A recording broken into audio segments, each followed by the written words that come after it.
and welcome to everybody. We really appreciate you joining us today. My name is Barbara Hewitt, and I am the Executive Director of the Career Services Office. And we are so delighted to be bringing you this panel on getting started in an environmental or climate-related career. We know that lots of Penn students and alumni are interested in doing this type of work, and it's great to be part of Climate Week. We organize a variety of different industry-oriented events like this, and we hope that you will join us for future events as well. My colleagues Min-Lin and Joseph will be answering questions and sharing information through the chat in the presentation. And also you can post your questions directly in the Q&A box. We'll try to intersperse some of answers to those questions throughout the program as well as at the end. So we absolutely encourage your input. And I also wanted to send a very big thank you to Dr. Alain Plante, who is the Undergraduate Chair of the Earth and Environmental Science Department here at Penn, who will be moderating our panel. And of course, an absolutely warm welcome and a clap for appreciation for our 4 alumni panelists who will be joining us. Our alums have so much expertise, and we're always thrilled when they can come back and share that expertise with us. So with that, I'm going to turn it over to Dr. Plante. If you want to go ahead and start with the questions, we would love that. Great. Thank you very much, and welcome everybody. And again, I would echo the welcome to my 4 panelists, Julia, Jamal, Sabrina, and Gavi. I am the Undergraduate Chair in Earth and Environmental Science, and so I've interacted actually with Jamal and Gavi as they came through our program. And I'm a pre-major advisor. And one of the questions I get a lot is, well, what do graduates from these programs actually do when they graduate? What do they end up doing for work? And I'm actually really excited about participating in this panel because I get to work on my answer to that question at this point. And the answer that I give is a lot. There's a huge range of job and career paths that graduates from Penn in the environmental sciences and climate sciences actually undertake. And so we'll hear some stories tonight about these pathways and the twists and turns and various things of how each of us have experienced that. So I wanted to just go around the horn and have each of our panelists give, say, a 1 or 2 minute introduction in themselves, their career at Penn and then beyond Penn. And we'll start off with going that way, and then I'll jump in with a few more questions to follow up after that. So Gavi, would you like to lead us off? Sure, I can start. Hi everyone, my name is Gavi Ryder. It's really great to be here with everyone today, and thank you for that introduction. I graduated from Penn undergrad, the Earth Sciences program, in 2017 with minors in international development and urban studies, and then I sub-matriculated into the Master's in Nonprofit Leadership in the School for Social Policy and Practice, and graduated from that in 2018. I'm currently calling from New Haven, Connecticut, from Stollen, Pawcasset, and Wappingers land, and just also want to recognize the events of today and what everyone has to do right now to be present, hearing the bad news coming from Kentucky. So I just wanted to honor whatever it took for you to be here today. So I came to Penn with a very clear vision for myself that I wanted to get an environmental science degree. I had experienced harm as a young person from an energy utility in my community, and just got really fascinated by the environment and health and how that impacts me. And yeah, came to Penn, but was really tired of people telling me, you know what, go recycle. That's gonna solve all of the disasters that you're seeing every single day. Right before coming to Penn, it was 2013. A huge hydraulic fracturing had begun in Pennsylvania, and I did research in high school on the health impacts of that fracking. So I knew coming to Penn, I wanted an environmental science degree, and I wanted to hold bad companies accountable. So I got to campus, I got involved founding Fossil Free Penn, and immediately started freshman seminar with Dr. Plante here, excuse me, and enrolled to sub-matriculate for a nonprofit leadership master's. But when I was in my master's program, I got really, really tired of people telling me that nonprofits are supposed to serve the role that governments can't. I got really involved in the climate movement on a national level that year and international through Sunrise, founding the Sunrise Philly chapter, and through Sustain Us, ending up going to the UNFCCC UN climate talks as a youth delegate from the US, and applied for a fellowship working in New York City government because I was like, I want to try something new. So for the past 2 years, I worked in the emergency management department in New York City by day, and have organized within the youth climate movement by night, leading a delegation of 10 young New Yorkers into the UNSG Climate Summit last year, where we called for holding polluters accountable that would be on stage with nation states the following day. Recently I was working on COVID response and emergency management, but have been wanting to get involved more on the electoral edge. So actually tomorrow I'm starting a new job at an organization called Lead Locally, which is a 501c4 that has supporting 50 down ballot campaigns on the local level across the country, and I'll be coaching organizers on the ground across the US in advance of the election. One thing I did miss is that I worked recently to build a coalition of groups across New York and New Jersey on climate adaptation policies, where I got to work with Jamal in New Yorker News, which is an amazing coalition in New York, and it's been really fun to interact with friends from Penn in my career. So that's a little bit about me, but I definitely went over time, so I'm going to hand this off. Great, thank you, Gavi, and we'll come back around to you when we have some more questions. Hand it over to Jamal, since Gavi gave you the segue there, and I'll have you introduce yourself and your career path up to now. Yeah, of course. Hey, everyone, and Gavi, I appreciate the time you took to pause and think about the moment that we're in. I think that's really important, and I thank you for that. I want to also just give a shout out to Gavi and Sabrina. I knew them both at Penn. Julie, I didn't quite know you, but I'm huge fans of both of them, and I'm really happy to be on a panel with them. So I'm Jamal Lewis. I'm coming to you from Washington, D.C. And when I was at Penn, I majored in environmental studies with a concentration in policy and application. I think that's what the official name is. It's been a while. I graduated in 2016, so I was a year before Gavi and a year after Sabrina, I believe. So after I graduated, I went off to get a master's in public health from Columbia University in their environmental health department. In between that, I actually had an internship with the Green and Healthy Homes Initiative, which I can talk a little bit more about in a bit. But I currently work to advance a safe, healthy, energy efficient, and affordable housing in cities and states across the country. And one of the states that I work in is New York, as Gavi pointed out. So I'll leave it there and toss it to my co-panelists, and happy to be here. All right, thank you very much, Jamal.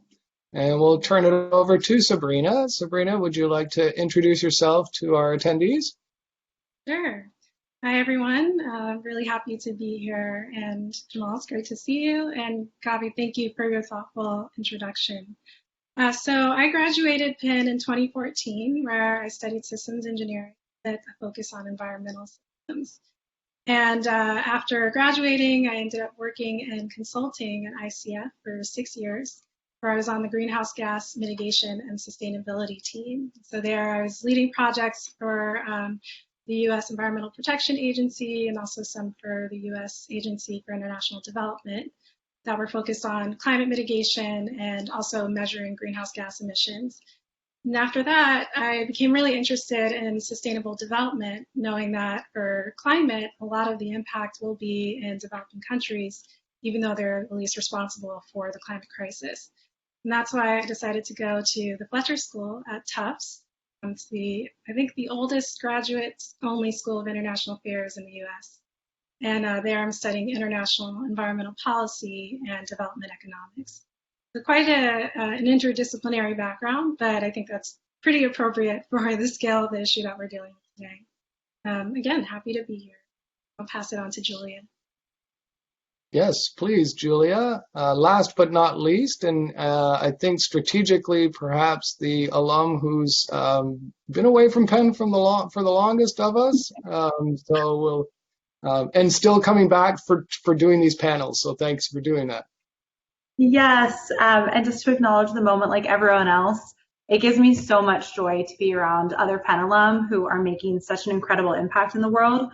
So I just want you all to know that this is a huge bright spot of positivity in my day. So thank you for welcoming me back. I am Penn School of Arts and Science, class of 2010, which does make me the oldest alumni here, but I don't feel it. You all are incredibly accomplished, and it's great to be with you. So when I was at Penn undergrad, I was international relations and French. I did not have a climate change focus, and frankly wasn't really focused on environmental sustainability until a bit later in my career, but maybe that will resonate with some of the attendees. So I worked for Booz Allen Hamilton, excuse my dog in the background. I worked for Booz Allen Hamilton, a consulting firm in DC, focused on international security, realized that's not really how I wanted to make my imprint in the world. I actually then wanted to transition to international development, similar to many of these panelists' focus. I worked for two companies. One is an economic development NGO named Technoserve.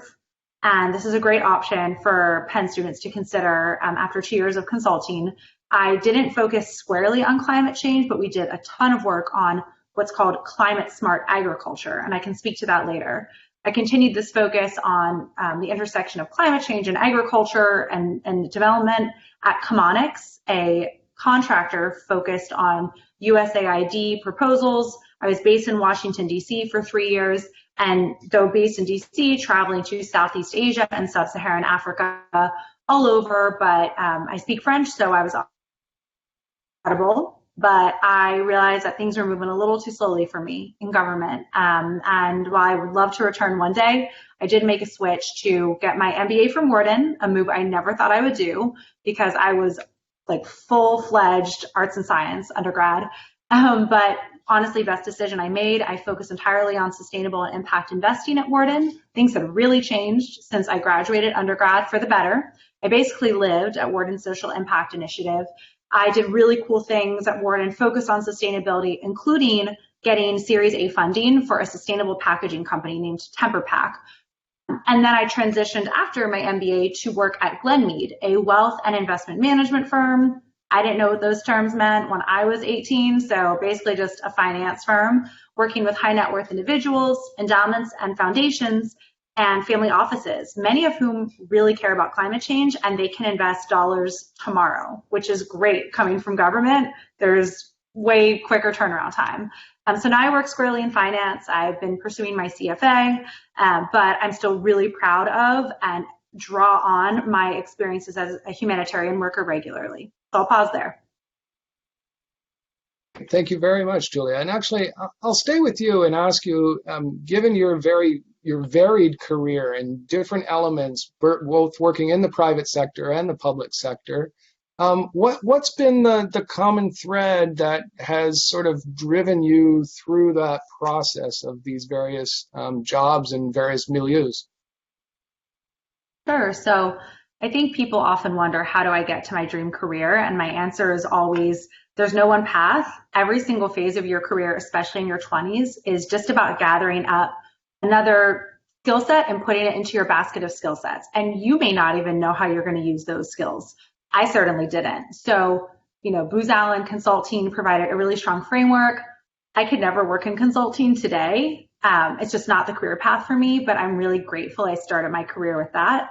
I think just, a continuous thread throughout Technoserve, Chemonics, Wharton, knowing how to be a student of the humanities, but being able to work with data and be able to use data-driven responses, especially working for government, nonprofits, international development, to be someone who can be interdisciplinary, as Sabrina said, just being able to bring data-driven frameworks to make your argument is so important. My time at Penn really prepared me in terms of developing a methodology. As an international relations major, I had to develop a complex methodology for my senior thesis. So I would encourage students who are going through that process to take it seriously and to actually use it as a reference point in interviews. Great. Yeah, thank you very much. And I'd like to pick up on that thread about interdisciplinarity and your experience, Sabrina, at Penn. Can you think back on a particular moment or a particular course or a particular project that really sort of sparked the fire for you and sort of was like, I can do this? Yeah, so when you ask that question, what comes to mind is the minor that I had, which was in sustainability and environmental management. And it was a cross-school minor. Not sure if it's still offered, but Penn sure has something similar to that. But it allowed me to take courses at Wharton in environmental economics or environmental risk management, and then in the college in environmental law and environmental and earth science, and then also at the engineering school looking at renewable energy and environmental systems from a technical standpoint. And so I think together from all those experiences, I had the aha moment of, the climate crisis is a huge problem and it requires all of these angles. And I don't need to be an economist to be able to speak to economists about environmental issues. And I don't need to be an environmental earth scientist to be able to communicate to people with that background.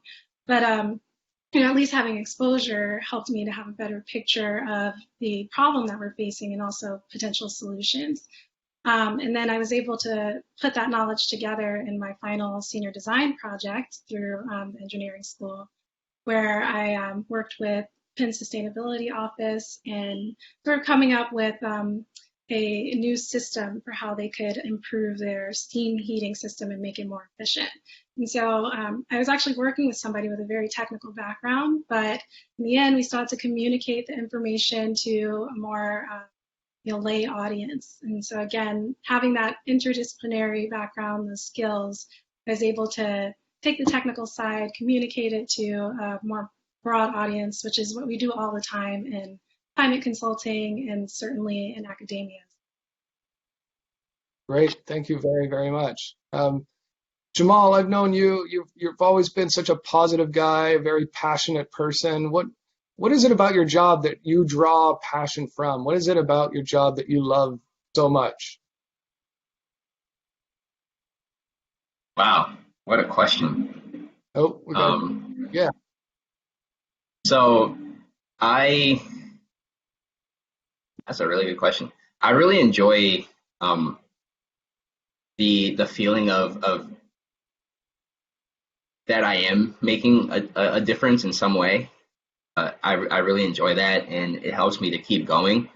The nature of my job, so I don't think I explicitly said this. I still work for the Green and Healthy Homes Initiative. It's based in Baltimore. I work in DC, and our organization has direct service programs. So we have a lead poisoning prevention program. We have an asthma program that provides case management and helps to alleviate asthma triggers in homes.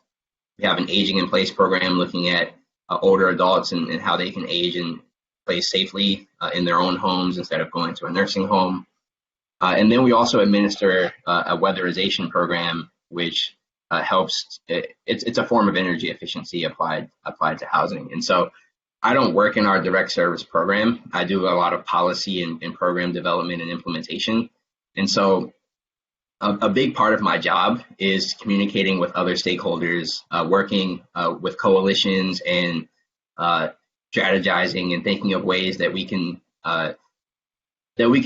advance healthy housing better than we already do, which is not great. We're not that great at that. So I really like strategizing and working with people and talking through ways to make a program better or to make a policy better. in a way that has a real intangible impact on the people that can stand to benefit from those programs and policies. So I really enjoy that part. I think the nature of the work, working in at the intersection of public health, housing, energy, and sustainability, I have to communicate with a wide range of stakeholders. So, I mean, the point about interdisciplinary is a good one. Learning how to communicate in a way that makes sense to the person that you're communicating to is definitely a skill, and a skill that you can work on. So I would encourage anyone who is looking to go into any field, really, communication is really key, and that's a skill that I would recommend that you all work on. Because I'm still working on it. I work on it every day. We're all lifelong learners, absolutely. Yeah. Those are skills you can continuously hone for sure. So, and Gabby, I'm going to come back to you. You just mentioned you got a new job. Congratulations. I'm curious about the tools that you used, both at your time at Penn and after graduation, in terms of finding jobs, in terms of getting into the positions that you have and developing your career. What were the kinds of tools that you had access to and that you made use of in order to make those steps through your career? That's a very good question. I mean, there's two parts. So the first is that I did a fellowship, and that fellowship had a really intense group interview process, in which 10 people were put in a room and we had to do problem solving together. And then we had two separate interviews, one with career bureaucrats and one with young people starting city government work. And I feel like just knowing how to navigate power dynamics within a classroom helps so much with navigating a group interview process. And then in my specific interviews, I talk so much, honestly, this is very funny, but I talk so much about the bureaucracy that I had to navigate at Penn, whether that be to study abroad or doing advocacy around divestment or, sitting on university council and witnessing how governance works in the work in what was our school, but for the people on the other side of the room, for me, their workplace. I think lessons around power structures were so helpful for, presenting myself as a lifelong learner in the fellowship process to work in government when I had never worked in government before. For my most recent job process, I feel like I really didn't want to believe it at Penn, but relationships truly have been everything. I love relational organizing. I love working with people in a way that's grounded in, accountability and community. But that also, those skills transfer to job process because you can put out a public call on your Twitter to say you're searching for a job and people have your back because you've built those relationships.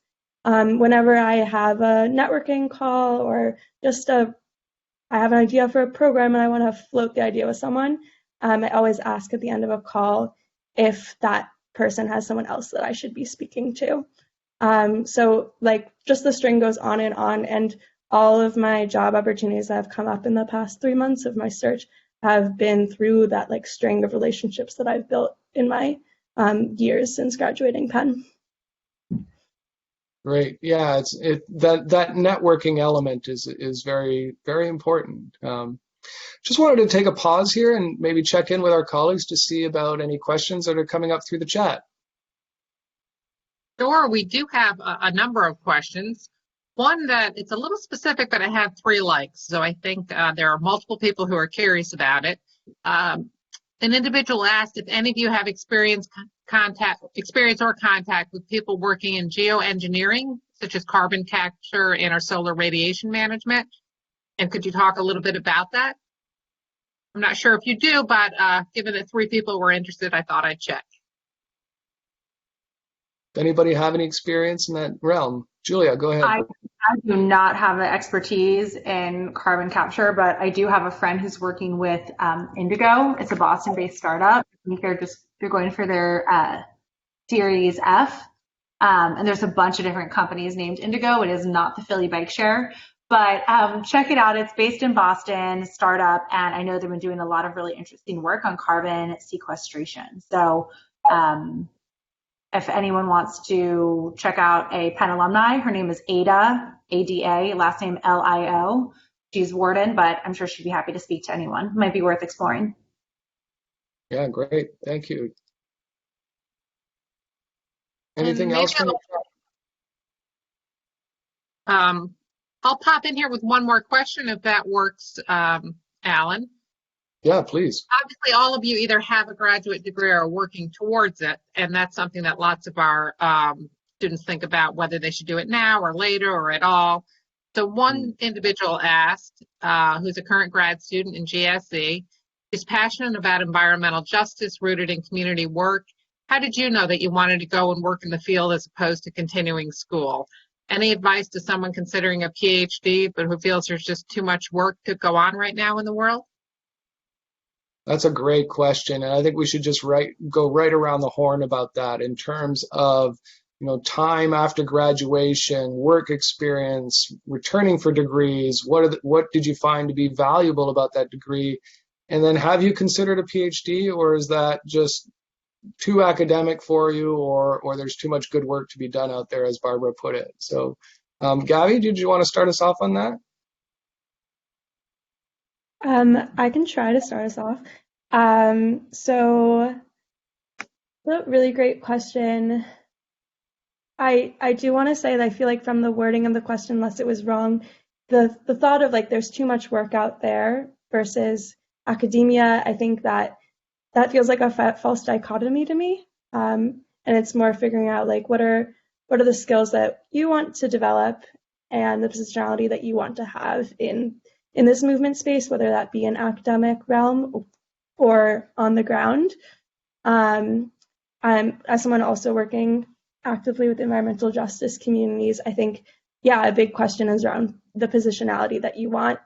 In terms of how I've thought maybe I'll get a late in life PhD, but currently right now I think throughout academia, I was someone who, I made sure that my thesis served a role.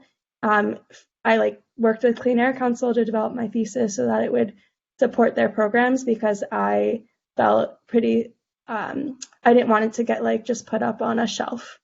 And that was a big determinant for me. But I don't think I'm in a place to answer that question right now, but I learned a lot through my grad program, and I would encourage everyone, I think working before doing a grad program is a good idea, though. I also did want to say, in terms of CCS, I have friends who advocate against CCS and are more in the advocacy realm as CCS as a false solution that allows fossil fuel companies to keep their regular practices. So if you have questions about the advocacy realm of things, I'm happy to answer those. Great. Thanks, Gabby. Jamal, how about you in terms of the graduate school and working years and going back to degree or jumping right in right away? You want to remind us of what your path was and speak a little bit of that? Yes, I have a graduate degree. I have a MPH, a Master's of Public Health, and I got that right after I graduated from Penn. And I will say that I am currently considering a PhD, and so I don't know who asked that question, but I think it's a thought that comes up that, if you're in school, that you're not able to have the impact that you think you could have otherwise. And the thing I've always loved about Gavi, and I don't know that I've ever said this to her, but Gavi really took the time while she was in school to make a difference outside of school too.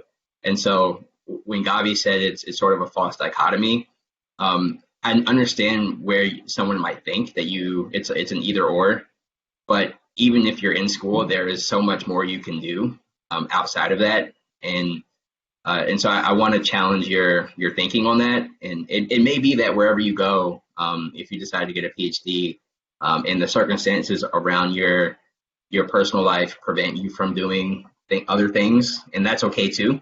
But I think it's definitely a possibility that you can, get your PhD, get a graduate degree, and this is for master's students as well, folks who are considering a master's.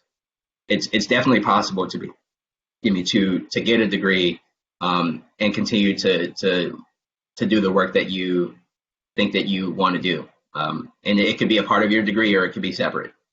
So I just wanted to offer that perspective. Right. Yeah. Sabrina, how about you in terms of your work versus school? I don't know that we need to continue about a false dichotomy, but what was your thinking about a decision about, how do I do this? When do I do this? Yeah, so I did not go straight through to a master's program. I ended up working for about 5 years after graduating Penn. And that was important for me to get that work experience, because I wanted to really understand what climate consulting was like, what the field was like, and understand the kind of work that could be, really the rest of my career. I needed to get that experience. So it was really valuable for me to work at ICF because they gave me that responsibility where I was able to work on a lot of different projects, a lot of different skills, hone my writing skills, communications, also data analysis, things that, I got some exposure to in projects in courses at Penn, but, it's very different on the day when you're doing it 40 hours a week. You gain a lot of skills that way. So for me, it was important to go into the workforce immediately after. And then in terms of why I decided to leave and go back to school, I realized that I wanted to pivot. I was working more on projects for US clients, and I wanted to transition into more development side and work also in sustainable agriculture. And so to do that, I knew that I needed to gain, again, a better understanding of what the needs were in the field, what kind of expertise was required, and grad school is a wonderful opportunity for that. So if you're not sure, what you want to study, especially in a master's program, then definitely get more exposure in the workforce. Think about it, see what skills you have, what skills you'd like to gain for your future roles, and fill in the gaps and say, okay, I want to have this job 5 years down the road from now, do sort of a gap analysis and see, well, what skills do I need to get to that job? Do those skills require me going back to graduate school, or do they require me getting more hands-on work experience in a different sector? And so that's why everybody has a different answer, because we all have different sort of gaps that we're trying to fill. And then at least for the person who asked the question, who's at GSC and is interested in environmental justice, I would just sort of say for a PhD, is that something that people who are in the role that you're looking for a couple of years from now, is that something that they have? And if they don't have that, then maybe it's that your field doesn't really need it. So I would also, and that goes for everybody, consider, where it is that you want to go. What kind of role do you envision having? If you know other people who have that role that you're envisioning yourself in, see if they have a master's, see if they have a PhD. With ICF, it was possible to continue to climb up the ladder without a master's degree. So theoretically, I could have stayed there and continued to do well, continue to excel. But I knew I wanted to pivot, and it actually turns out that a lot of people in international development have master's degrees, who are based in the US. So that was another motivation as well. So just continue to do that gap analysis and see if you need a degree or more work experience to fill those gaps. Oh, I think you make two very good points about looking at what is the profile of the people that you're aspiring to, and what is their academic background and credentials, et cetera. And certainly the gap analysis, that's spoken like a true engineer, Sabrina. Well done. Julia, how about you in terms of your path and your decision thinking and your gap analysis of returning for graduate work? Sure, and just want to commend the group on such excellent advice. I'm like writing this down. I'm like, they could be advising me. So, I think when I consider the role that my field work played, for me, it was I lived abroad in Ghana, Zambia, Kenya, and South Africa for a year, split between those countries, doing various field work with Technoserve. Actually learned a ton about consulting with Technoserve, way more than I learned with Booz Allen, because I was working with former McKinsey, BCG, Bain folks, but across sub-Saharan Africa. And so that was really cool because it felt like this major light bulb moment, like I don't have to choose between my admiration for business-minded solutions and being a part of something bigger in emerging economies. And that felt really cool to me. That year of field work, that initial year of field work, also proved to me that a lot of the theories we learn in international development do not translate in practice. They're highly problematic. And if you don't have local people involved designing the solutions, I mean, honestly, this goes for domestic field work as well. And I'm sure, Gabby, you could teach a class in this at this point. Community organizing needs to be based on the community. So a lot of good experience though in the field. And then with Chemonics, I really needed to continue living out my dream of working in international development.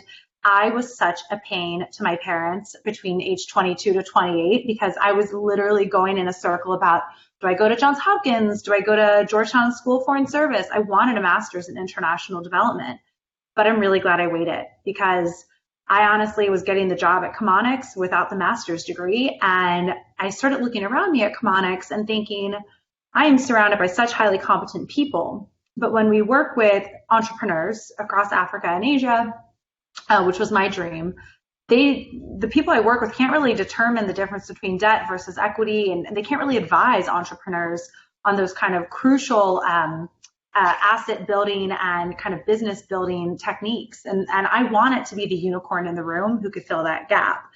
I think by the time I went to Wharton, which, by the way, sorry if there are any Wharton people on this call, I did not like Wharton undergrad. I had a lot of friends there undergrad. I dated someone at Wharton undergrad. They're good people. But in terms of like the kind of mentality, I didn't understand being 18 and wanting to work for a hedge fund. I couldn't comprehend it.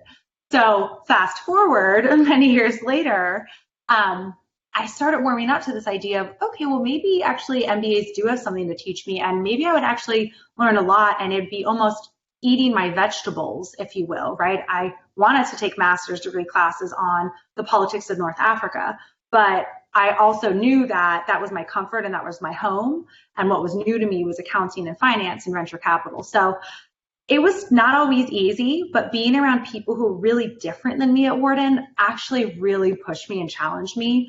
I felt like I was teaching a master class in like what NGOs actually do because there were so many misconceptions at Wharton. So I'd like to think that Whartonites learned from me as well. But it really changed me for the better. I think it made me a little more pragmatic and able to say, you know what, if you want a seat at the table, you're going to need to learn about finance, and you shouldn't feel like that's a betrayal of yourself. That's really just meaning that you're in the room, and that's a lot better than not being in the room. So that was my journey. But, PhD never came up. You could always pursue that later on in life. For me, I just really love the doing aspect, and I really love the fact that I'm implementing and executing every day. Right. Great. Thank you so much. I think one of the things that I think about and I see it, freshmen, first year students coming into Penn, and they're headed for environmental careers, and they have the starry eyes and the idealism and the advocacy and making a change and making a difference. And we choose these careers because we have that passion, because we have that desire and that idealism. But it can be frustrating. It can be hard. It can be downright depressing sometimes. And what do you find sometimes the frustrating parts of the work that you do and the jobs that you're doing? What are the things that frustrate you a little bit? Jamal, can we start with you on that? One of the things that frustrate me in terms of, sorry, I was chatting an answer. Can you repeat the question? Oh yeah, pay attention, Jamal. I'm trying to answer this question. Well, I'm thinking like you're all in these positions where you really want to make change. You're working with communities, you're working with networks, you're putting into practice an ideology, something you're passionate about. But working in the environmental field can be an uphill battle. And Oh so yeah, for sure. what is it that can be frustrating about that? And then how do you get through that frustration? How do you keep on the good fight? That's a loaded question. I mean, thinking about like the environmental field is can be very frustrating because thinking about the people that are impacted the most often have the least amount of resources to deal with the problem. And in our society, there is a huge value put on resources. And so in order to bring resources to communities to address some of the issues, so addressing climate change or reducing greenhouse gas emissions or putting in place carbon capture and sequestration or pretty much any environmental issue, pollution, air pollution, water pollution requires money, and there's never enough money go around to fix the issue, and it just leaves the people who are most vulnerable with the biggest impact. So, in my biggest frustration is the fact that in order to bring capital, it often means loading communities with debt or large financial institutions bringing resources that communities often have to pay back but don't have the resources to do it. And so I think that circumstance is what really frustrates me. And of course there's the bureaucracy. I think Julia, you mentioned the bureaucracy and the frustrations that you experienced working in government. That's a real challenge too. You wonder why it takes so long to get things done, for the government to get things done. But there's a lot of rules and regulations that they have to follow, and there's always someone. There's a chain that you have to follow, and it doesn't matter how innovative you might be. It can be really hard within government agencies to get things done. And so working with government agencies, I don't work for one, but I work with some quite a bit, and just trying to get them to speed up is also definitely a challenge. So for those of you thinking about working in or trying to choose which sector to go into, I think government is a good sector to go into. They have a lot of power to create a lot of change.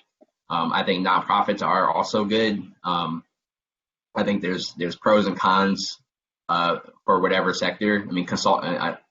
A lot of comments are mentioning consulting. I think that's a really good pathway. You can work for quasi-government agencies like utilities or organizations like that. There's a lot of options, and there's pros and cons of all of it. Some of the cons for me at working at a nonprofit is that there's never enough time to get all the work done because we're so short-staffed. So I think there's going to be pros and cons for no matter which sector you go into, but those are some of the challenges and frustrations that I experience in the field. Right. Yeah, definitely. Kavi, how about you? You've taken on a lot of big fights in your day, and you got many ahead of you. What keeps you going? What frustrates you, and then how do you overcome that frustration sometimes? Yeah, a very big question. In terms of the advocacy work that I've done and keep doing, I think what frustrates me is the same mistakes being made over and over and over again, whether that be within organizations or in organizational dynamics, and then seeing it at the government level as well, focusing on maintaining the status quo versus thinking about the world that we need. I think what keeps me going, two things. The first is doing a lot of learning on my own, whether that to decolonize my own mind and, assess my own whiteness in spaces and privileges of my Penn degree, that these lessons that I do separately in my own work help me show up better for the work that I want to do. And doing that also in community with other white privileged people has been really important in that work. But also doing it at organizational level, learning about the environmental movement, learning about John Muir, learning about the Sierra Club, and just thinking about how far we've come since it was a white man's conservation club, and making sure that our organizational dynamics are not perpetuating that the old way, and instead are trying to, through the way that we interact with one another, build the world that we want to see. I forgot what else I was going to say. So yeah, I would say the personal work. Oh, and then I think also community. I think it's so much easier to do advocacy work when you're doing it, when you don't feel alone in that. And that's why it's really great to join a group, whether on campus or getting involved in Sunrise Philly or showing up Go Philly Thrive action. I think that, having community, identifying who you are accountable to and why you do this work really, really helps me keep on going. And probably I'm reading Pleasure Activism right now and just finding all the things that bring pleasure and making sure to listen to those moments and know why. Right. Great. Yeah, thank you very much for that. Julia, how about you? That's great. Pleasure Activism has actually been on my to-read list for a while, so that's a good plug for it. So I think, again, I'm bringing a different angle because I'm I think the only one from traditional finance on this panel, and I don't like to consider myself in traditional finance, but I'll share just a moment of, I guess, disillusionment from when I started at Glenmede. So the first few weeks, I was so excited to be working with really wealthy individuals, like 5 million plus, endowments, foundations who wanted to invest in gender equity, racial equity, affordable housing, climate change, blah, blah, blah, blah. And I was totally dismayed and shocked that certain high impact investments and companies and fund managers that Glenmede had been tracking didn't make it onto our platform. And I felt really depressed, oh God, I've made it all the way here. And now these strategies I really care about aren't making it. And my colleague reminded me, the field of sustainable and impact investing is relatively nascent.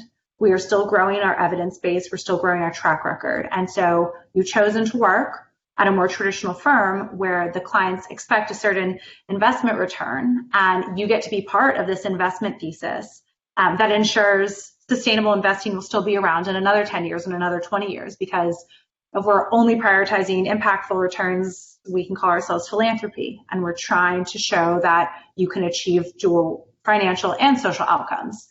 And definitely that was hard to swallow. There are plenty of other places in the ecosystem of sustainable and impact investing where you can invest in impact first companies. And I fully encourage those. For me, it was for the right time in my career to work for a more traditional firm. I really view my career on a continuum, and I've already made so many pivots up to this point, from consulting to international development, even within that, from a nonprofit to a for-profit with Chemonics, and then again to wealth management. I guess it's this kind of inner knowledge that you get as you make every transition, that you are resilient and that your career should evolve and grow. So if you're in a moment in a career where you're having really bad days, just try to step back and say, okay, yeah, but are there also really good days, right? Does it balance it out?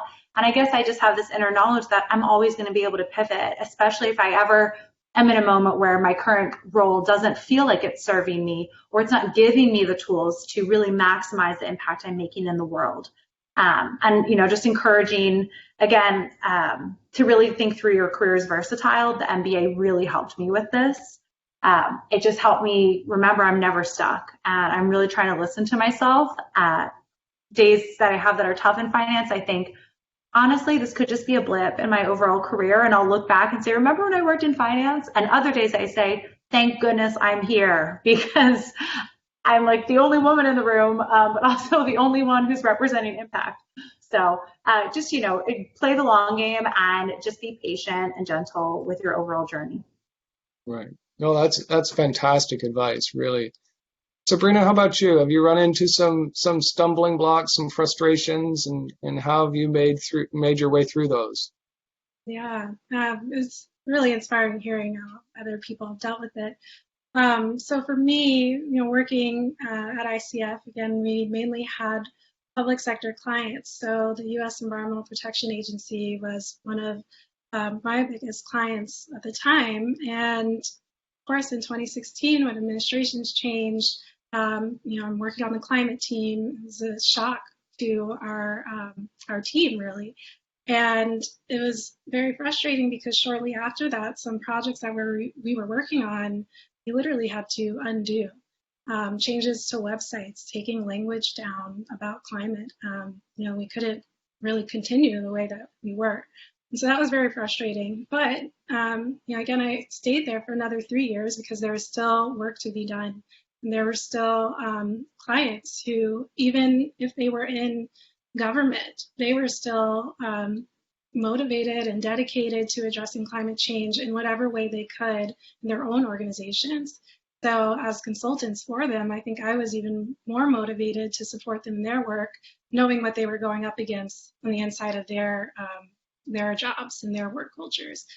So, it's frustrating for the team to have to undo some things, but at the same time, we were able to pivot, like Julia mentioned, to clients who, again, were still dedicated, but also, more state and local clients and more private clients. There are other people, other entities besides government too, who are making good progress. And so we have the flexibility to continue to pour some more energy into those areas, while the other side kind of gets its stuff together. So yeah, being flexible and resilient. Right. Oh, that's great. Yeah. Thank you very much. I really like hearing all these stories, and it just rings so true to me that eco warriors come in all kinds of stripes, and they are everywhere. They are in the private sector, they are in NGOs, they are in government, they are in consulting, they are, and you can do the good work in any of these places. Just wanted to check in with the chat room and see if there's any questions bubbling up for our panel. There is a number of additional questions, and I love that comment you just made about being able to do this work in all kinds of ways. It is truly inspiring. We have a question from a student who is looking to pursue a career in ocean conservation from a background in English. Now, that's very specific, but I think we hear this question a lot in the Career Services office. What if you come to the realization that you want to do environmental work or any kind of work really later during your time at Penn, or even maybe after you graduated? How might you develop the skills that you need to get into the environmental field if you've coming to the end of your time at Penn? What are other avenues? That's a great question. Yeah, go ahead. Yeah. I would just encourage the person to network. One of the first people I reached out to when I was trying to figure out what to do was actually Sabrina, and she gave me a lot of good advice in how to move forward with my career. The other option, or the other thing that I would recommend, is to just read. The good thing about this field is that there's so much literature, there's so many resources that are publicly available that you can read to learn more about whatever you're interested in. Those are two things that I would recommend, and both of those are free resources. So you've got an amazing panel of alumni here that are all willing to help you, but you've got many more who are willing to help. I remember when I was at Penn and trying to figure out what I did or what to do or which path to take, I had so many informational interviews, and some of which I had no idea what they were talking about. But I found out that the person that I reached out to and talked to, remembered me and would send me opportunities my way. It's like, you may not understand what they're talking about because they're experts, and sometimes when you become an expert, you start talking in gibberish. But it's being on the other side of that. I'm so appreciative of the people that helped me get to where I am today, and I am always happy to help others get to where they want to be. So don't hesitate to reach out. I don't know anything about oceanography specifically, but I guarantee that like I know someone who does, and so just learning how to navigate the networking, I think is pretty key.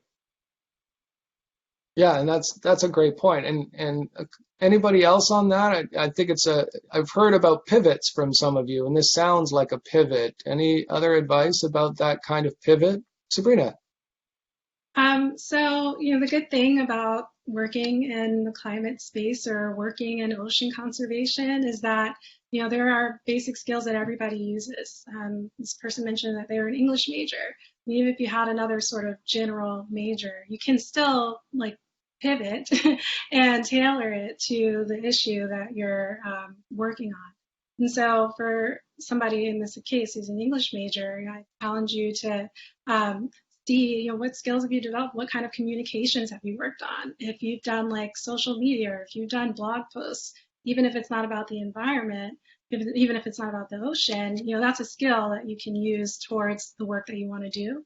So don't discount yourself in that way. And then also I'd say look for organizations where, maybe you have time. If it's affordable, you could volunteer or, take an internship or some sort of part-time thing where you're able to get that exposure to the organization. And then it'll be easier for you to sort of present the package of, I have these, these experiences with blog posts, with memos, and I did this one thing or these one or two projects that are actually related to the field, put that together, and now you can really pivot and market yourself to whoever you want to work for. Yeah, that's a great point. And if I can take some privilege here, I would say as a member of the faculty and somebody who looks at this, if you're still in school, you always have, use your electives creatively. Most people think of electives as, history of jazz or painting or whatever it is, and maybe you take an elective that's more in line with the interests that you have in science, knowing that that pivot isn't going to happen instantaneously, that it's going to take a little bit of time maybe to sort of build up those sorts of skills. Another question from the chat? Sure. We've talked a lot about government work, nonprofit, working in larger businesses. How about startups? We had someone who had a question about working in a startup and how might you get affiliated with one of them. Do any of you have experience in that area? Who wants to jump in on that? Julia? I can speak to this lightly. So I have never worked for a startup for the long term, but of course, being at Wharton, you're surrounded by tons of people who are doing their own startups, which, by the way, there are plenty of people at Wharton who've had clean energy startups. One of my really good friends was putting together this really interesting database on searching for and cross-comparing different clean energy vehicles. I know that probably already exists, and I don't know what his differentiator was, but he had already found like several startups by the time he came to Wharton. So I think what I have considered, and I actually scrolled through the chats and saw this question, I think it was asking about investing versus startups. And I think it's a great question because when you work for a startup, especially if it's fairly early stage, you're seeing the pain points of the everyday of that startup. So it's very sexy and exciting to get Series A, Series B, or whatever massive amount of funding you get. But what about day two, when you have to implement, when you actually have to put that to work? And this is whether you're working for, a fashion startup or an environmental startup, right? Like you need to put that money to work. And so I actually think what made me a very strong investor or a stronger investor is I worked for a few, like just 2 to 3 week stints with startups at Wharton. You have the capacity to do this as a student.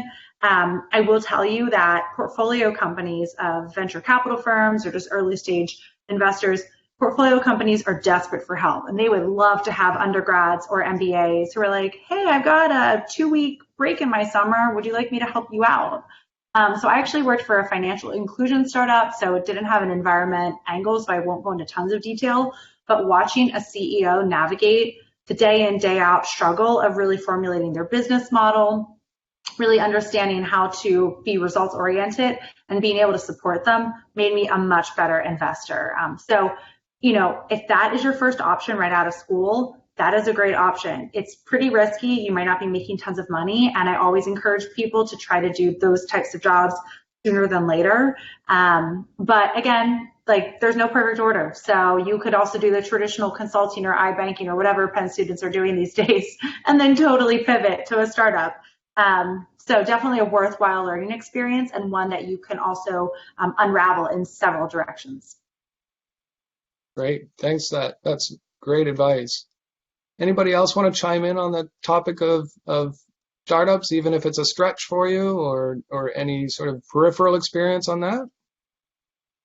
Don't feel compelled. If it's way out of your reach, you don't have to reach so far. I'll just add a tiny note that I think there's a perception of what a startup is, and that it has to deal with business. It has to, have some type of finance associated with it. If you're interested in something and there's a problem that needs fixing, and you're trying to fix it, I think that's the early stages of a startup, and anyone can do that. You don't need a degree to do that. I heard a quote that said, your passion is finding something that you think could be done better in the world, and just trying to do it. And I think those are some of the early stages of a startup, and now I would consider that to be a startup as well. No, I couldn't agree more, particularly in the environmental field, where things like an urban garden can be a startup, and you can move that and grow that and build that and turn that into something quite substantial. Gavi, did you have something you wanted to add? Yeah, just briefly, I just wanted to give I could plug a class, social innovation. I feel like SB2 classes don't get much attention, but social innovation is a class in SB2 that I took as a senior, and it was a type of class that I don't think I really understood what I was getting out of it in the moment, but the skills I gained in that course I used very regularly, and it was all about the spectrum of nonprofits to startups and how it is a spectrum.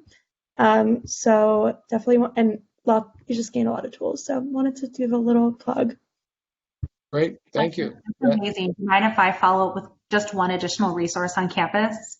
I just want to flag this for undergrads because I never knew about this. So the Wharton has a group called WIP, W-I-I-P, Wharton Impact Investing Partners. Little known fact, they offer 6 spots to undergraduates, for 6 undergraduates to support various sector teams. And one of those sectors is environment, and another sector is energy. And the 6 undergraduates that were a part of the overall 40-person group my year were such rock stars. But it is a great way to gain experience with Wharton MBAs, to work on the process of actually bringing in investment to investment committee. And that group looks at not just Wharton undergrads, but also School of Arts and Science undergrads. So wanted to flag that because there's so many resources on campus, and I feel like that one's not well known. Great, thank you. Is there another question on the chat we can entertain? Sure, we have a couple up here. I'm going to combine 2 here because somebody asked, what things might you do with an economics background besides impact investing, other things? And someone else asked, what are some applications for behavioral science within this field? So sort of related, but a little bit different focus. Does anyone have thoughts on that? Yeah, I can speak definitely to the economics side, and then my personal opinion about behavioral science.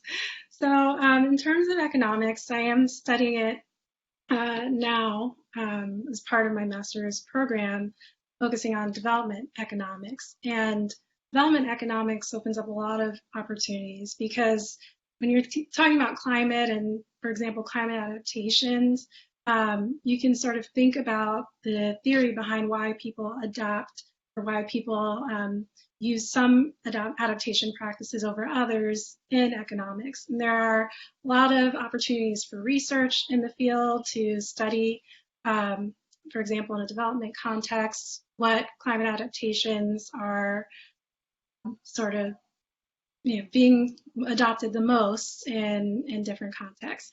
And economics has been sort of problematic in some ways when you're thinking about development, but in terms of climate, there's a lot of opportunities to gain like evidence behind, what practices should be promoted or advanced. And the organizations that are hiring economists, certainly in the development and climate space, so like World Bank or, the International Monetary Fund, but also nonprofits, the United Nations. I mean, they're all looking for economists, again, because, like I said before, the climate issue is so large, there's so many angles.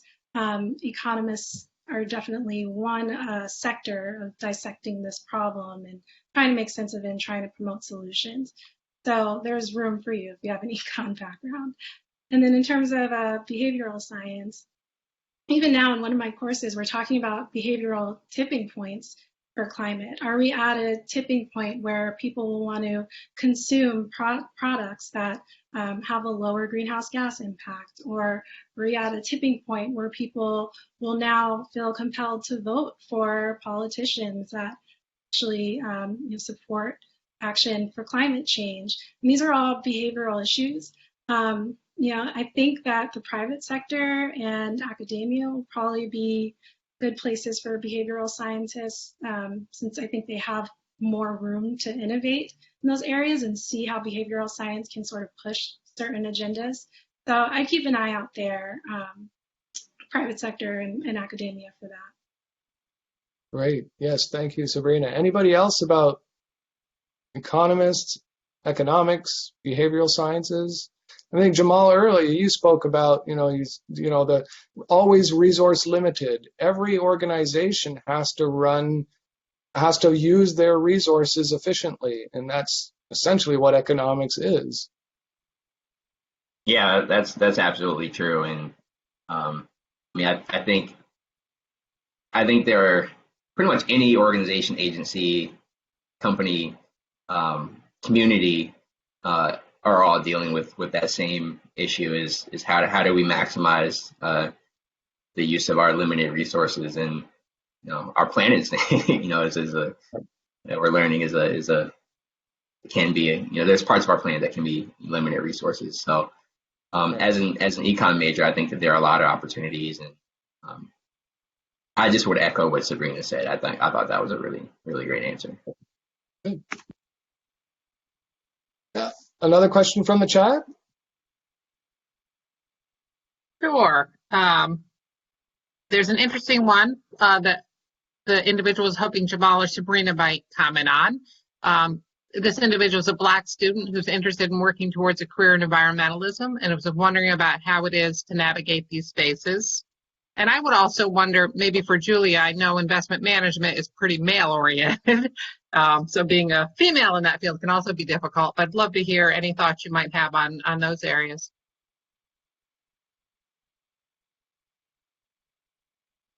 I can, or Sabrina, you can. All right, I'll take it. I answered this a little bit in the chat, but navigating the space is definitely challenging. It can be challenging at times. I put in the Q&A that in my master's program, in the Master of Public Health program, I was one of 5 Black men who were in the program out of probably 300 or 400. So we were very few and far between. And when I'm in meetings for work, I'm often the only person of color. It's not always the case, but it does happen that I'm the only person of color or Black person in the room, and it's difficult, especially with such a focus on race right now, and so it can be very difficult to show up in those spaces, but I do my best to try to show up, because I know that there are I know that my presence there means something, and it always will, and I also know that there's a lot of people that came before me that allowed me to be in that space, and there's a lot of people who will come after me, who will be able to benefit from me fighting to show up every day. And so it's definitely a challenge. I would just encourage you to reach out, look for mentors, to to help you along the way, and really dig deep to find out what it is that you really care about, and what are those things that help you get through the day and move forward, and just try to center your work on that and center your life on those things. Sabrina, would you like to add to that? Yes, Jamal, I love your answer, and I would echo a lot of the same things there.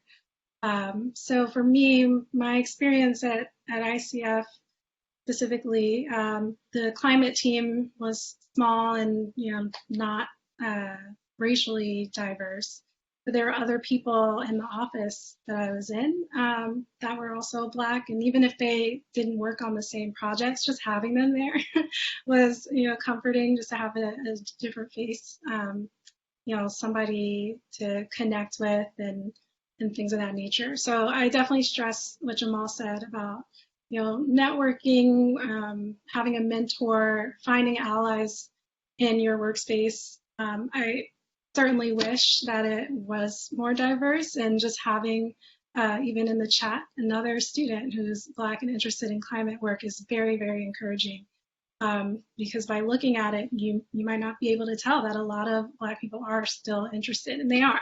And I think a lot of it is about getting us into the workspaces, into the right arenas. And while I was at ICF, I was able to help out with recruiting and sort of make a space for more Black people to join the team. And it actually helped, because another Black man ended up coming onto the team, and it was really rewarding to be a part of that process. So wherever you end up, certainly reach back and help other people as well to enter that space, and to provide advice where maybe before there's knowledge that only certain people were privy to. You have that knowledge, you have that privilege, if you will, of being able to welcome somebody else into that space and make it more inclusive. And even in the graduate field, it's kind of the same thing, but at least working now and focusing more on sustainable development, I have found that it's been more diverse than working in more public sector consulting roles. So that's been a welcome change for me, but again, the same issue still persists about barriers for other Black people to come into graduate school. It is expensive. There are a lot of biases in admissions processes, and even now I'm actually doing some work with Fletcher admissions, trying to address those. And wherever you are, whatever job, whatever school you end up getting into, don't stop making the effort to actually implement change and open up the door for somebody else, because that's what's going to make these places more diverse and more inclusive. Thank you so much, Sabrina and Jamal. Those are, it's the numbers in the geosciences specifically for diversity are depressingly, sadly, so horribly low. And from my perspective as faculty, we have two responsibilities that we take very seriously. One is to diversify the faculty so that people can have those mentors.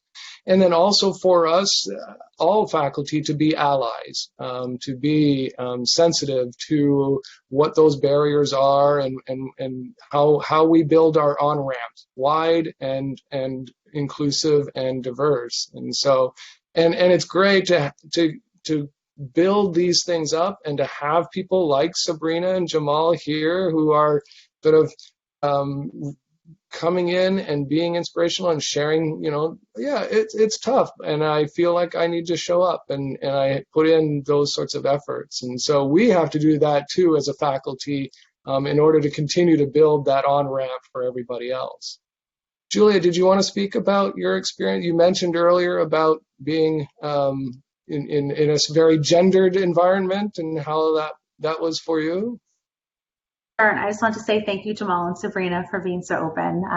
I just really appreciate also hearing from you. So I can speak to what it has been like to be a female in a fairly traditional environment. I don't think that the uphill battles are anywhere near as similar to someone who is a person of color in the world of finance. I'm just going off that thread, but it was a big difference going from a mostly female environment in the humanitarian world to working around mostly men. I do think that it's important to, everyone's saying, find your allies. And for me, that just means just finding safe places throughout the day where I think I struggled with and still sometimes struggle with authenticity. I think anyone who's a minority in any sense struggles with authenticity, thinking through like when you can let those kind of colors show. And that's in everything from the way you dress, the way you speak, the references you make. When someone asks what you did over the weekend, wanting to like share that you went to like an art gallery or a festival, or I don't know, something a little more progressive that would be totally normal where I used to work and maybe not at finance. But I also don't want to belabor the point, because there are wonderful female role models, luckily, that I have, and that has made all the difference. I will tell you that I think at first was very aware that like I'm the only female in the room, but it became kind of empowering as well. Like if I wasn't here, who would be here? Who would be voting on the investment committee? That's kind of scary. When I was studying for CFA level 1, just a very rigorous financial exam, literally never thought I'd take it. I failed it the first time and I retook it and I succeeded. But I had this really cool group of women at Glenmede who were supporting me through that process. And we used to have these kind of war room sessions like the week before my exam, where we'd hammer out my questions on fixed income, and the director of fixed income, who's female, would be there. And I don't know, I just think it's incredibly powerful to have your allies and have those people show up for you. But I will also say that I hope makes me just more open to how we can improve diversity across the board at Glenmede. So in my role, I get to ask questions to fund managers about the percentage of their firm that is female owned, minority owned, female managed, and minority managed. That's a lot of power, because the higher we make those standards and the higher we make those thresholds, we're really controlling who gets onto our platform and who doesn't. So especially when you have money behind you to say, I care that you're minority owned, or I care that you're women managed, goes a long way. So, you know, a lot of new spaces, but a lot of power can also come with being that only voice. Just make sure that you're supported and that there's some self-care going on. Great. Thank you very much for sharing that, all of you. I wanted to, I think there's a lot, this is probably on a lot of our attendees' minds, is there's this thing going on, this pandemic, maybe you've heard about it. And clearly it's been an enormous disruptor to the economy, to careers, to career paths, to trajectories. And I wonder whether you speak to COVID specifically in terms of its disruption, or just more in generally about how you see your field, what's going on directly around you in terms of a student graduating and coming on board. Where do you see things going? How do you see things changing? What kind of things would you recommend graduating students keep an eye open for? We'll go around the horn on this. Gavi, do you want to start us off? Yeah, I can start. I have very literal answers because I was working at New York City Emergency Management when the pandemic began, or rather than began, reached us. I was on a contract following my fellowship. By the way, big plug for New York City Urban Fellows. It's an amazing program. It's 1 to 3 years after college, and it's a great place to learn about city government. So I was working in emergency management following my fellowship. They wanted to hire me, but there was the way government works is similar to, enrolling in school. You have to enroll in school in order to plug the classes in, right? So they had to have a position for them to hire you, and if there's not a position, you can't just whip one out of thin air. So I was on a contract at emergency management, and in March I suddenly became part of the response to COVID. The first 3 weeks of March, my full-time work was helping New York City, supporting New York City's many agencies to be able to go offline. It's called COOP, Continuity of Operations. And I was on the phone with different departments being like, how many laptops do you need? what would it take? So it was like a very real disruptor because my literal 9 to 5 day job shifted and became also a 9 to 10. But on the other side, there's with the economy, because of everything, New York City, de Blasio put us on a hiring freeze. So he said no more hiring. And also, we recently found out last month that de Blasio will be laying off 20,000 workers in October. So when it comes to city government, economic disruptors are really, really hard at the local level, because it's very unclear how much money will be coming down from the feds is like one of the main things. Even when I was an urban fellow, there was 2 months of hiring freeze while I was a fellow because of de Blasio was predicting a recession. So the proponent, like the safekeeping is definitely difficult to work around, but I don't think that's reason to keep yourself out of the game, but that has definitely dramatically shifted. It's also one of the reasons that I searched for other work, because it was just so clear that when my contract was up, there was not going to be something for me. So yeah, COVID has had like been a major disruptor this year. But I also have learned so much by seeing how everyone's adapting, and also just all of the harms throughout, all of the unveiling of harms. I think on a personal level, all of my employers from here on out, I'll be asking, what did you do during COVID? How did you adjust your policies? How were you accommodating? Because that's a sign of the health of the organization and how they prioritize their workers. But on the other side, I think when it comes to climate advocacy, it's just so much clearer what the political landscape is and what we need to weather the many, many, many onslaught of storms and disasters that there are to come. Yeah, but emergency management, there will always be a job for you because we're going to have a lot of disasters. Right. Jamal, how about you? How do you see your sort of work field evolving in the near term? Yeah. I mean, most immediately, people are in their homes more. And so the work that I do, I think is that much more important because, you know, there's hazards and people are using more energy because they're in their homes more and then they're having to pay the bill for that. So advancing and promoting safe, healthy, energy efficient, and affordable housing, I think is going to continue to be a really impactful field to be in. In terms of the nonprofit space, I think that can also be a tough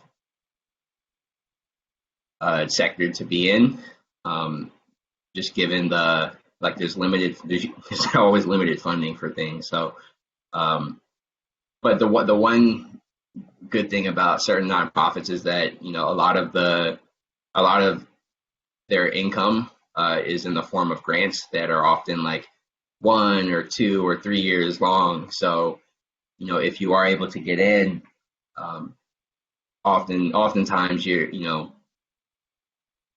there's pretty decent job security because, you know, if you're on a grant that your organization already has. And I think that was my situation, so I was pretty fortunate to have that. In terms of the impact on people looking for jobs, as I know that a lot of you who are on this call, I know that I figure that you may have a lot of anxiety around whether or not you can or will be able to find a job. And I want to acknowledge that that's a really real feeling. I mean, this is something that we've never dealt with before. So there's a lot of uncertainty about what the future holds. I just want to leave everyone with two points. One is that we're learning, our society is learning that a lot of work can be done remotely. So I would encourage everyone to, you know, apply for a job in California because you may get it. You know, we're going to be remote for the foreseeable future. So the burden of having to travel isn't there right now. So, you know, I would encourage you all to just be open and apply to jobs that you may not have otherwise applied for because of the location. The other point that I wanna leave you all with is it's easy to get into the mindset of it's COVID, everyone's losing their job, so that means there's not a job out there for me, or like the chances that I'll get a job is low. I want to encourage you all to flip the script to say the pool is open. Like there's a lot of people have lost their jobs, but that means that at some point all of those companies are going to be hiring again, and so there's going to be a lot more jobs that are going to be that companies will be looking to fill. And so put your name in the hat, like just bet on yourself, believe in yourself, and you never know what can happen. So I know it's a really real feeling to think that maybe there's not a job or no one's hiring right now. But I encourage you all to flip that mindset. Wonderful words of wisdom from Jamal. You can write those ones down.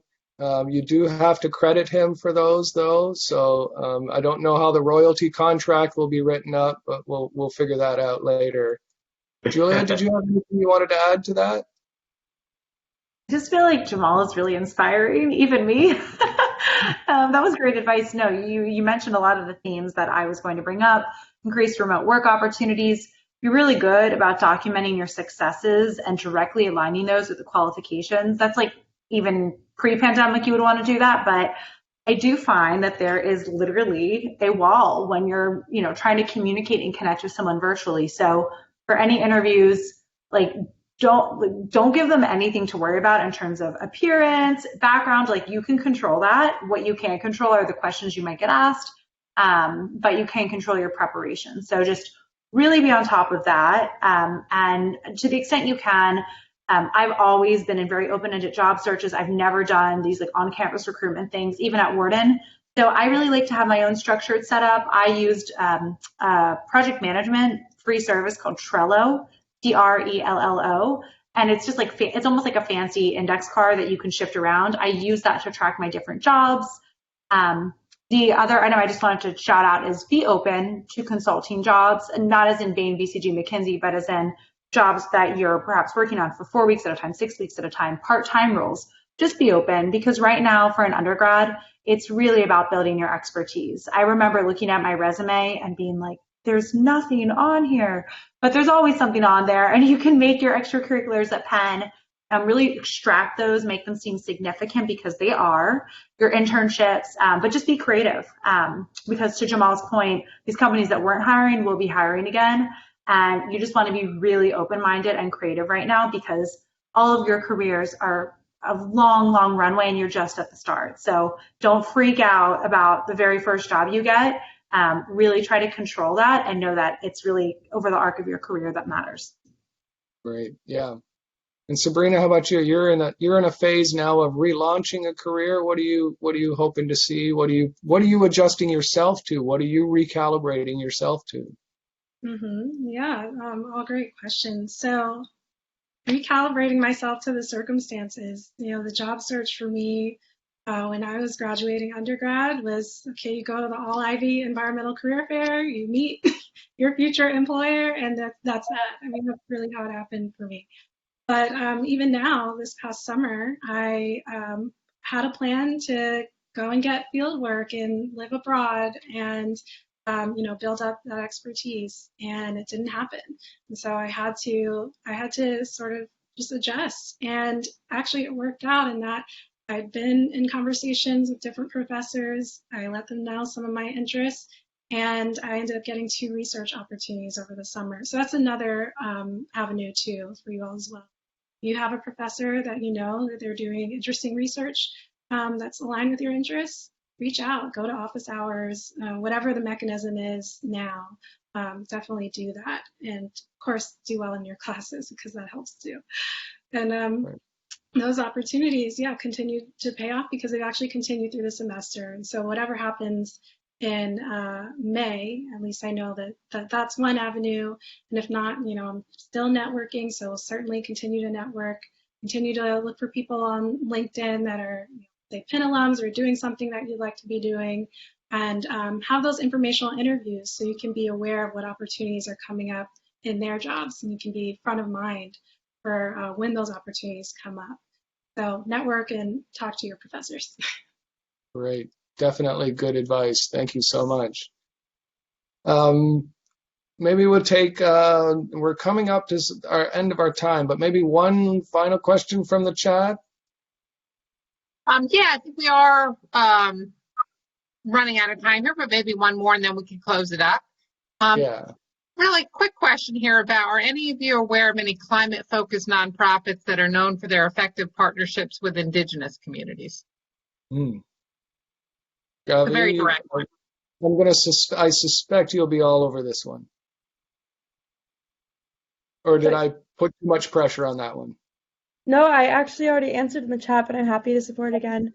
So the nonprofit that I do a lot of volunteering with, we Sustain Us. So we bring young people to UN climate talks from the US, and we recently made a big pivot in our program. So now for the UN COP experience, the big meetings that happen in November, December every year, we brought an all Indigenous delegation last year from the US and the so-called US and territories. That's been really exciting, and I have developed some amazing relationships with my Indigenous friends. In terms of other Indigenous groups, I would look at the Indigenous Environmental Network. They're a huge network of Indigenous groups, as well as Native Movement, which is based in Alaska. It's just super amazing. Those are specifically Indigenous focused groups in terms of organizations that organize well with Indigenous groups. I need to think a bit more about that answer because I don't know if that's for me to say. But yeah, I think I definitely in New York, Long Island Progressive Coalition works with the Shinnecock Nation, and it's been truly amazing to see what they've created together as an alliance on Long Island. But I will keep thinking of answers of other organizations that do good work with Indigenous groups. Well, and that's a really great note to end on, because just Gavi saying that she'll continue to think about this. I know these panelists have given us inspiring, direct, and very informative and practical responses to our questions, and have gone well beyond my ability and this old brain in multitasking and answering questions in the chat while we're talking. And I know we could continue this for hours on end, except for there's this thing called Zoom fatigue, even though we're on Blue Jeans. But I wanted to thank our four panelists for coming out and spending this time for us and giving us, like I say, really amazing answers and great food for thought. And I thank all of you for attending. I hope it was informative for you. I hope it was productive. And always feel free to reach out to Career Services, to the university, to your network of Penn alumni, your family. And I will turn it back to our hosts, who may have a closing statement. Yes, I would just like to also say thank you to the wonderful advice you gave on careers and just sharing your wisdom with the students that attended. And thank you also, Dr. Plante, for moderating for us. That has been terrific. I also want to personally just thank you for all of the great work you're doing. As someone who lives in the United States and in the world, you know, it's really invigorating to see people who are putting so much passion into the work to make the world a better place. And I want to personally say thank you for that. It's great to see the wonderful things that Penn alums are doing. So hopefully we will stay in touch with all of you, but thank you for this evening, and we will close now and let people get back to their lives and off of Zoom. So have a great evening all. Thank you, everybody.